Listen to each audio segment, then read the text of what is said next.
One thing I've sort of noticed, only after I've gotten my motorcycle license, it's something that I never noticed when I was driving around in this country, and I've been living here 4 years, is really how shit the roads are, and how long it takes potholes to be fixed and roadworks to be completed. It's something that's really odd to me because I work in this country.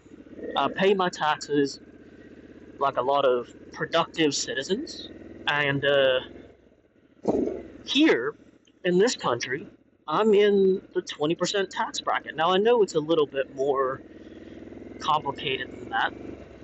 You know, something like the first 12,500 pounds is not taxable, and then from there to like a certain number, you'll be taxed 20%, and then the next bracket is like, a little bit higher than that, all the way up to something like 45%. But even the lowest bracket of 20% is quite a fair bit higher than what I'm used to growing up in Hong Kong. In Hong Kong, they use a low tax system.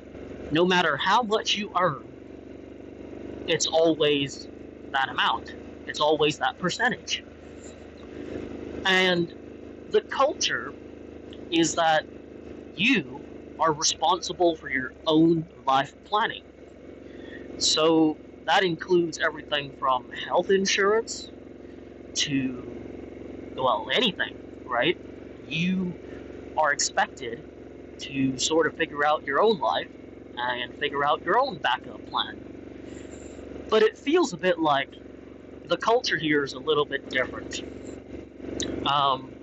Obviously, you've got the NHS and a lot of public infrastructure that is supposed to be a lot better than a lot of places. But I haven't really noticed it, you know? Probably because, I've never really been inside a hospital. And, touch wood, I hope never to have to need one.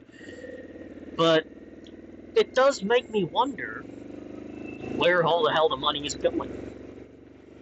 I mean, you look at the state of some of these roads. Giant manhole covers that are sunk into the ground. You get patchy work, sort of like this. And on this road, a little bit further up front, you've got some real crazy bumps and cracks and tar snakes and all that. It's something that was familiar to me growing up in Hong Kong because I've always just assumed, well, the government just don't care. And it was quite surprising to see the same thing here. And it just, again, makes me wonder where all the money is going. Now, I'm not a huge politics person. I try and stay up to date. But, I don't want to turn this into a debate as to, which party is better or whatever, because frankly, I don't know enough about either one. All I see are the results, right? And it doesn't seem like it's going towards a great direction. Ooh, that bump was brutal. I was a carer for about 15 months here in Newcastle. And one of the last positions that I worked was in 24-hour care.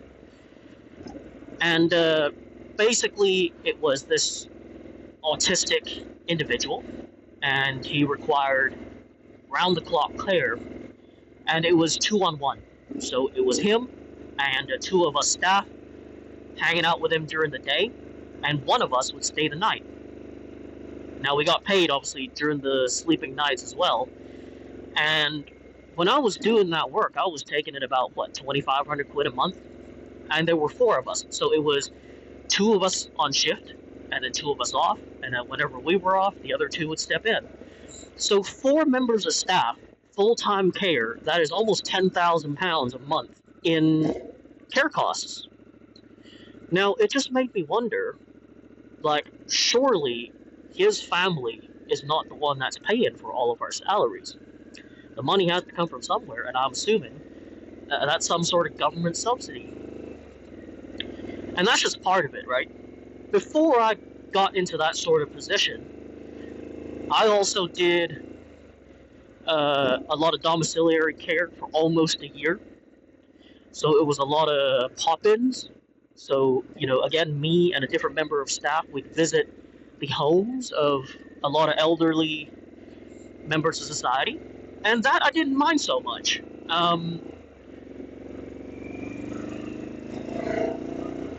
That I didn't mind so much. A lot of the best conversations I've had were from old people. They've got a lot of wisdom, and you always learn a lot from them when you really, really know how to dig deep and ask them a lot of questions, and they love telling you about the stories. They're just so sweet. And that was one of my favorite parts of the job. But then the other side of that was then I have some of these individuals that are now, again, I don't want to judge, but you get a lot of individuals that seem fairly normal. They would seem fairly normal if you met them on the street. So I don't pretend to know. Some disabilities are invisible. You don't always see them at first glance, and that's okay.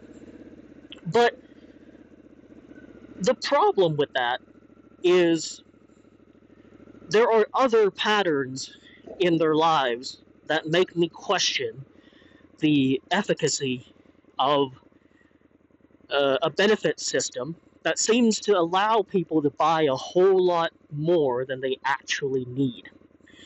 So there's a lot of cases of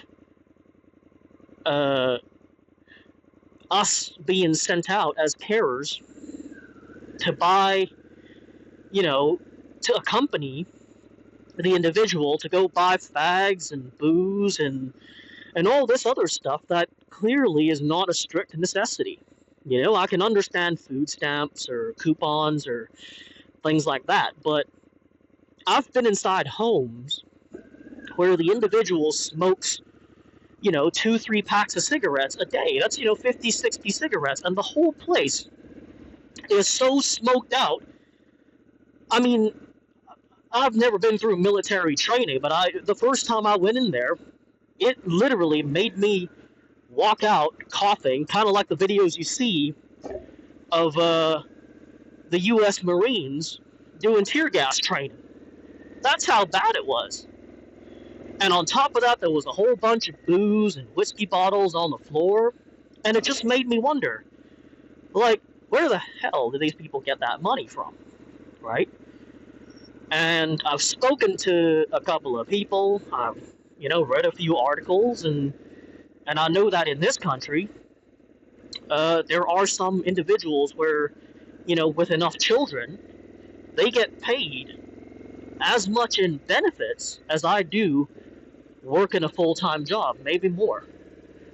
And that just sort of, made me wonder what kind of system works that way, I do not qualify for benefits in this country. And, I probably never will need it. My family does pretty well. My parents can look after themselves. And that allows me the freedom to do whatever it is that I want to do. I still try to be productive. I don't ask my family for anything. I still work full time. But I just keep thinking to myself, if I was in that position where my family had nothing, it does make me wonder, would I really still be motivated to work if a full-time job, I've got to trade, 40, 50 hours a week to get the same amount of pay for certain individuals that basically do nothing? Somebody explain this to me. Again, I'm no expert. Maybe there's some key detail that I'm missing. But, just the other day, we had a plumber come round to the house to fix the fan in the boiler. And we had a similar conversation after he asked me where I came from. And, I told him a little bit about Hong Kong, and he said that he's been uh, many decades ago, and he asked me how it is now, and I told him quite honestly, obviously with the politics and stuff, I'm not going to say which side I'm on, but it's. I told him a little bit about it, and I told him a little bit about my first impressions of this country, and he sort of agreed as well. I mean, he used the phrase, very British, it boils my piss seeing the state of this country and the benefit system and how some people are just not very productive. And he himself, as a Caucasian, British-born individual, he said it really boils his piss when he sees people talking about the immigrants in this country. I mean, and to be clear, I mean, I had to pay thousands of pounds to legally come to this country, and I work in this country, and I pay my taxes and everything. But you get many individuals in this country that are saying how the immigrants are taking all the jobs, and he himself said, well, you get a lot of people in this country that don't even want to work. When I was a carer, I was only getting decent pay because I had to put in a lot of hours. The actual hourly pay was quite shit. And so, how does that work? You have a certain subset of people that's saying that, nobody wants to do certain jobs, and so all the immigrants are taking it. That's why you see all the convenience stores are owned by, Indians and Pakistanis and all these, I don't know if the correct term's Middle Eastern, and also, East Asian individuals. It's because nobody wants to do those jobs anymore. And, yeah, anyway, wow, I kind of took a massive detour here, from the state of the roads in this country to now, the tax system and immigration and all that. But really, it all kind of comes down to the same discussion, which is, why is it that they take so much in taxes, but the state of the roads and just the state of the infrastructure is falling apart? I don't get it, and maybe I'm just too dumb, but can somebody please explain that to me?